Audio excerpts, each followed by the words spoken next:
CGT, FO, CFTC, CFE-CGC, FSU, Solidaire, LGR, FP, LSR et Ensemble et Solidaire, et également quelques gilets jaunes présents, appellent aujourd'hui à rendre leur cadeau à Macron et à ses petits soldats de la République en marche qui votent sans état d'âme toutes les réformes voulues par Jupiter. Depuis 25 ans, tous les moyens sont bons aux yeux des gouvernants successifs pour réduire les pensions. Macron et ses petits soldats vont encore plus loin dans la spoliation des retraités. Ils considèrent que réduire le pouvoir d'achat des retraités pour financer l'indemnisation du chômage et la maladie serait le seul moyen d'améliorer le pouvoir d'achat des actifs. C'est à croire que des entreprises comme LVMH, qui vient d'augmenter son chiffre d'affaires de 11%, Total, Renault, Dassault, BNP Paribas, Crédit Agricole, Carrefour et autres ne peuvent pas mieux payer leurs employés. Pendant ce temps-là, ces mêmes entreprises redistribuent 57,4 milliards d'euros de dividendes à leurs actionnaires. Les retraités, eux, perdent du pouvoir d'achat. Leur vie quotidienne est impactée sur l'essentiel. Comment se chauffer, se nourrir, se soigner? Une caste prédatrice bien organisée a pris le pouvoir politique en main, à ses propres fins et au détriment de l'intérêt général. La baisse du pouvoir d'achat aura un impact sur la consommation des ménages. C'est la machine à créer du chômage. C'est également moins de recettes fiscales provenant de la TVA pour le gouvernement, donc pour les services publics dont nous avons tous besoin. La première mesure prise par Macron à son arrivée à l'Élysée a été de supprimer l'impôt sur la fortune. Sa deuxième mesure a été de diminuer de 5 € les APL. Qui sont les égoïstes dans ce pays?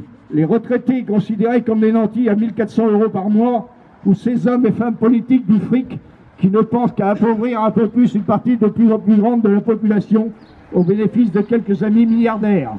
Savez-vous que les 26 plus grosses fortunes de notre pays détiennent plus d'un tiers de sa richesse? 1% des plus riches du pays ont vu leur fortune augmenter entre 6 à 9% en un an. Où est la justice sociale quand on augmente la CSG de 25,75% et qu'on rend aux fortunés 4,5 milliards d'ISF, 10 milliards de flat tax, 6 milliards d'exit tax?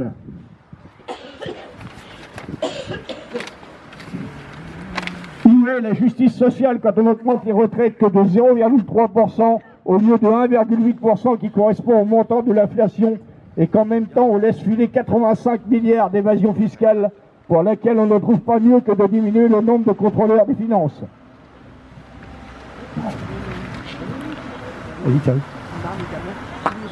Où est la justice sociale quand on retire 5 € des APL, y compris aux hommes et aux femmes vivant en maison de retraite, dont la plupart n'ont pas assez de ressources pour payer leur hébergement?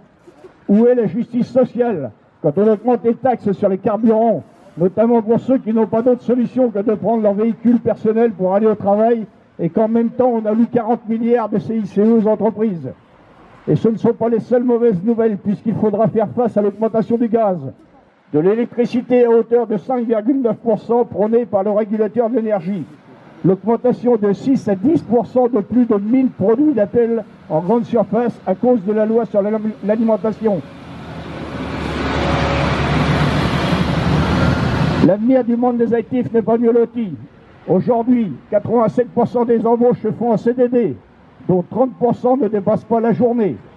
Quant à la réforme des retraites qui devrait prochainement arriver, elle ne sera pas bonne non plus pour nos futurs retraités. Il ne suffit pas pour Macron de faire son show médiatique pendant 6h30 et d'essayer de gagner du temps avec son grand débat pour nous faire renoncer à être entendus. Il est d'ailleurs étrange que ce soit le pouvoir en place qui impose les thèmes du grand débat, alors que c'est le peuple en souffrance qui revendique. Nous exigeons des mesures immédiates. L'annulation de la hausse de la CGT pour tous les retraités. La revalorisation des pensions conformément au code de la sécurité sociale à hauteur de l'inflation, soit 1,8%. Le retour à l'indexation sur les salaires. Le maintien de la pension de réversion sur les modes de calcul actuels. Merci.